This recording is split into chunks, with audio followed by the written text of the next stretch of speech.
triplet. So this in this we are given an array, and we need to find out the maximum sum of a triplet, and we have to output that sum. So, and that triplet should follow the condition that we are given, that the first element that we pick should be lesser than the second element that we pick, should be lesser than the third element that we pick. So this is the only constraint the triplet should follow, and of all such valid triplet we have to output the triplet which has the maximum sum. So like for example, if you pick 11 and then if you pick 2 and 5, so this would not be a valid triplet. Why? Because it violates the constraint. So 2 should be greater than 11 ideally, and 2 should be lesser than 5, and over here obviously it doesn't satisfy the condition, so it's not a valid triplet. But whereas if you picked 2, 5 and let's say 7, so yes, it does satisfies the condition. 2, 5, 7 is a valid triplet, and its sum would be how much? It would be 14. So 14 is one of the sum that you have to consider, and obviously of all those valid triplet you have to output the sum of the largest triplet. So I hope the question is clear, and now let's move on to the explanation, the solution.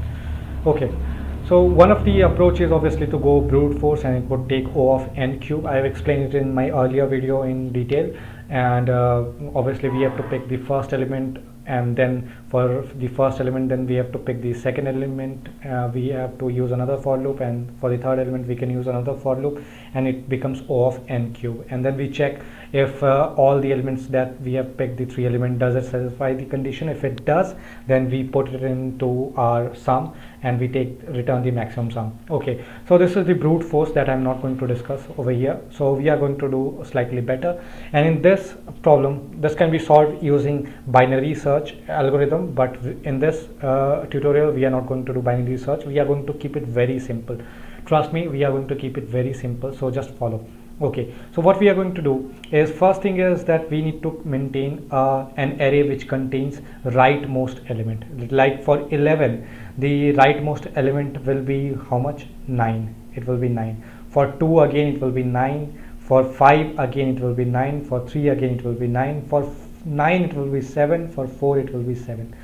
So how are we going to maintain it? It's pretty easy. We start from the leftmost part and we say 7. What is the rightmost largest number to 7? Nothing, so null. For 4 it's going to be 7 because 7 is the largest we have seen, and for 9 we have again 7 because 7 is the largest we have seen. But now things have changed. We have found 9 which is larger than 7, so 9 would be the largest number we have seen. When we come to 3, so we update it, so 9. And when we come at 5, again 9 is the largest we have seen. When we come at 2, 9 is the largest we have seen. When we come at 11, 9 is the largest we have seen. So this is an array that we have got, and it contains the rightmost it should be 9, rightmost maximum value of an array at ith position. So like, let's say for I is equal to 1, for I is equal to 1, the answer is 9. 9 is the largest number on the right side of this value. So this is something that is needed, right? Why? Because if I pick 2, I would need a value which is greater than 2 and is larger, right? It's greater than 2 and is largest. So what can I do? I can simply look into this array. I is 1, so at I know the value is going to be 9. Okay, so that's simple enough. Now for left one, let's try to understand the left one. How are we going to do? So for left one, I am going to simply maintain a stack. So for initially I'm going to push 11 into it because my stack is empty, so I'm going to push 11 into it, and then I'm going to move forward. Now I come at 2 and my stack is not empty. So what do I see? First thing, I check whether my stack contains a number which is greater than the right max value of this position. So what is the right max value of this position? I is equal to 1, it's 9, and 11 is greater than 9. So 11 is greater than 9. What does it mean? That this 11 can never be part of any triplet. Why? Because any value I pick, 5, 3, 9, 4, any value I pick, their maximum value on the right will be always either 9 or lesser than 9. Why? Because 2 covers more area, right? 2 has wider area, wider space, and of all these space it has, 9 is the maximum it has. So obviously 5 is going to either have 9 as the maximum or lesser than 9. In this case 9 is the maximum. So like for 9 the maximum is going to be 4. 4 maximum on the right. So obviously when we move towards right, the maximum is either going to remain same or reduce rather, but it can never exceed. So at this point, when I see that the left value to 2 is 11 and the rightmost value is 9, what does it mean? That 11 is never going to be used, because no matter which element you pick, 11 will always be more than the maximum value on the right. So it will never be part of a solution. So why not kick it out?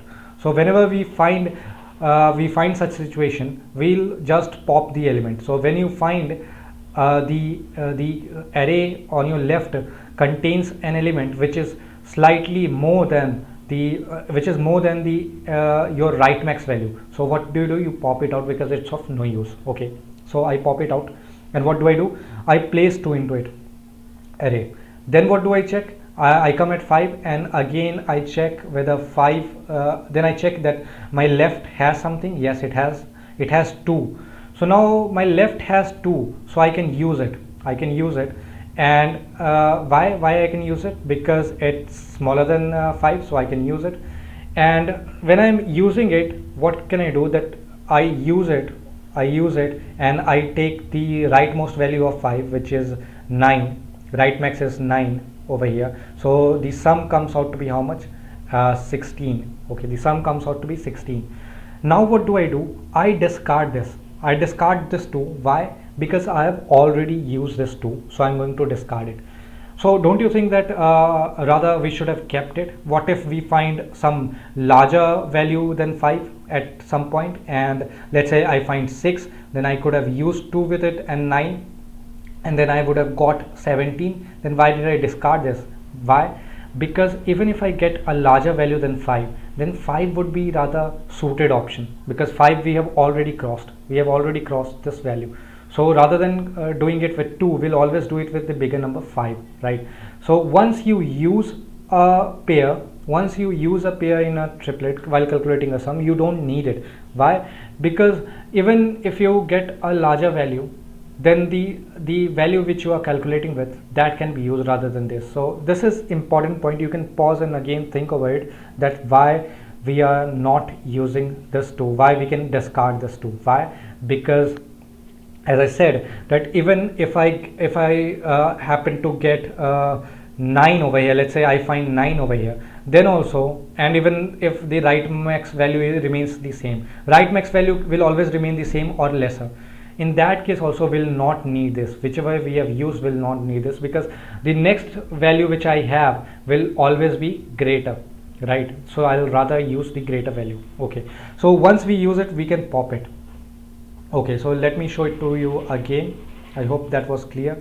So this is the the toughest part, if you say, in this problem. Otherwise it's all easy. So 11 we discard it. Why? Because the right max value was 9, which was lesser.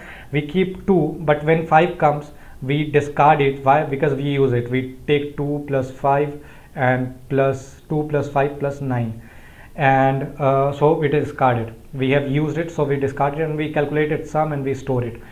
Then we come at 3 and we store 5 into the array. Then we come at 3 and we see that 3 has, this array has a sum which is greater than this 3, this is greater than 3, so we let it be there, because we cannot use it with 3. Why? Because 3 this 5 is bigger than 3, so we cannot use it because the condition gets violated. But we are not going to pop it out. Why? Because we might find out, let's say 6, which might need it, right? So we'll keep it, we'll store it. So in this case we just store 3 into it, and then we again move. So we find 9. So when we find 9, I know that I find 9, so I can pop this out. And use 9 with it. But since the number which is right max to 9 is 7, and 7 is lesser than 9, so again 9 is not going to be part of any triplet. Okay, so 9 is not going to be part of any triplet, so we don't store it.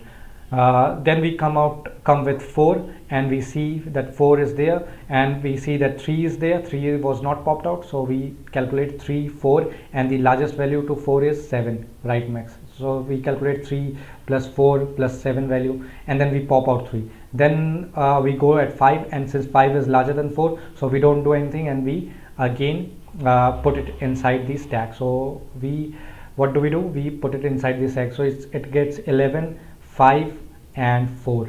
Then we come at 7, since 7 is larger than 4, so we pop it out and we calculate the sum. So 4 plus 7 plus, which is the right max value to 7, null. So again we don't consider it. So this is how the algorithm is going to work. And now let's try to code it up. So this is the code that I have written.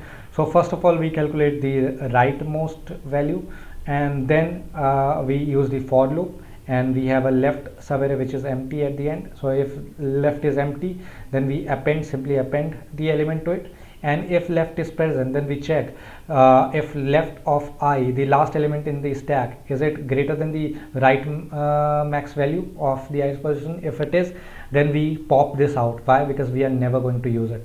Then we check if left is still present, and then we check that left, the last element in the stack, if it's lesser than the current element and the current element is lesser than the right max element, that is, it satisfies the constraint, then we take out the maximum sum and then we pop that element, because we have already used it and it's of no use to us now. And then at the end we append the current element, and then we print out the maximum sum. So this is how it is. Thank you guys, I hope you understood this.